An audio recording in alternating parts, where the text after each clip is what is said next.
बिस्मिल्लाहिर्रहमानिर्रहीम जी। मैं नाफर मूत नाफर सन्यासी यूट्यूब चैनल मुखातब हाँ।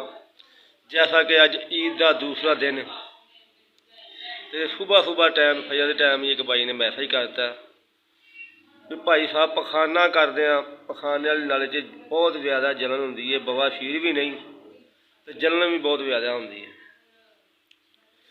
तो मेरे भाई पहली गल तो ये तुम किसी किस्म का परेशान को नहीं होना और ना परेशान होने की लोड़ है।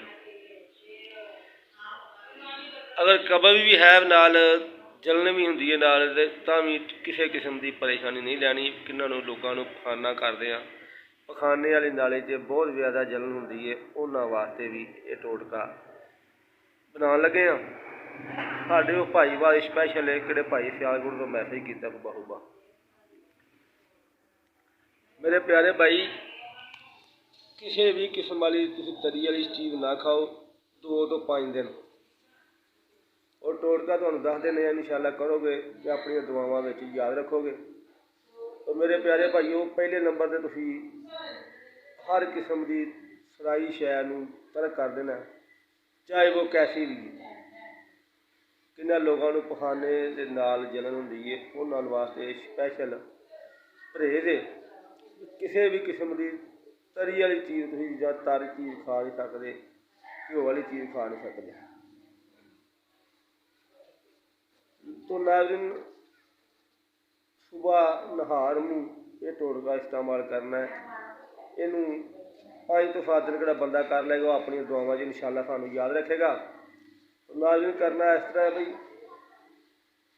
चाय वाली छोटी चमची लो, इसकबोल का छिलका छोटी चमची एक लो, तुख मलंगा 3 ग्राम गूंद कतीरा, इन्हों शाम को एक प्याले पानी में भिगो के रख दो। सुबह उठ के पा पानी, शामी पा दो पा पानी नाल सुबह पा दुध पा के इनू हल्के तरीके मिल्क शेक बना लो।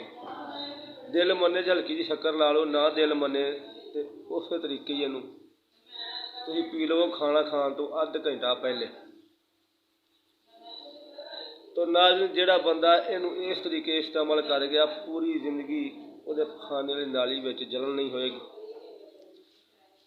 और पखाने वाली नाली किसी किस्म की कमजोरी नहीं होएगी, और ना ही पखाना करने तो बाद जलन होएगी। क्योंकि ये पखाने वाली नाली निके निके पछ लग जाते हैं छोटे छोटे, इसकी वजह तो पखाना करने तो बाद बंदे को जलन होंगी है। पखाने वाली नाली से हीट बहुत ज़्यादा हो जाती है, जरूरत तो ज़्यादा कब्ज हो जाती है बंदे को, तो हल्के हल्के कट लग जाते हैं, कि वजह तो इंसान को जलन महसूस होती है, तो बड़ी तकलीफ महसूस होती है। बगैर परेशान होने तो, बगैर चक्कर तो, बगैर शर्मान तो ये मसलियां तुसीं हल साढ़े को पुछदे रहा करो। इंशाअल्लाह असीं तुहाडी खिदमत दे विच किसी भी हाल च 1 घंटा या 2 घंटा लेट हो सकने हैं, दसांगे जरूर। हर मैसेज का जवाब वीडियो ताईं देंगे। तो उस भाई वास्ते स्पैशल वीडियो जिहड़ा भाई इन्होंने सुबह रोजाना टाइम मैसेज किया मैनूं। तो मेरे प्यारे भाईओ इनू 3 तो 5 दिन कर लोगे तो बिल्कुल पखाने वाली नाली के जख्म ने वो भी ठीक हो जाएंगे, और जलन पैनी भी बंद हो जाएगी।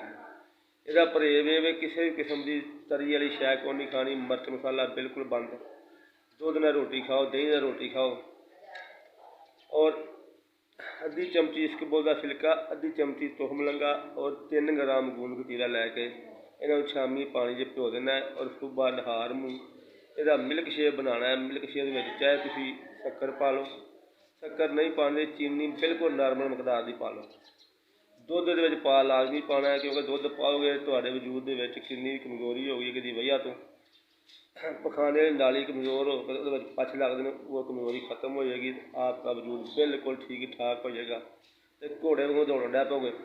लो जी नाज़रीन ऐसी वीडियो देखने वास्ते साडे नाल जुड़े रहो, साडे चैनल को लाइक सबसक्राइब और शेयर कर लिया करो, ताकि साड़ी हौसला अफजाई होती रहे और ऐसी मालूमाती वीडियो आप तक पहुँचती रहे। ये नाल ही सानू दिओ इजाज़त जी। अल्लाह हाफ़िज़। अगली वीडियो नाल इंशाअल्लाह।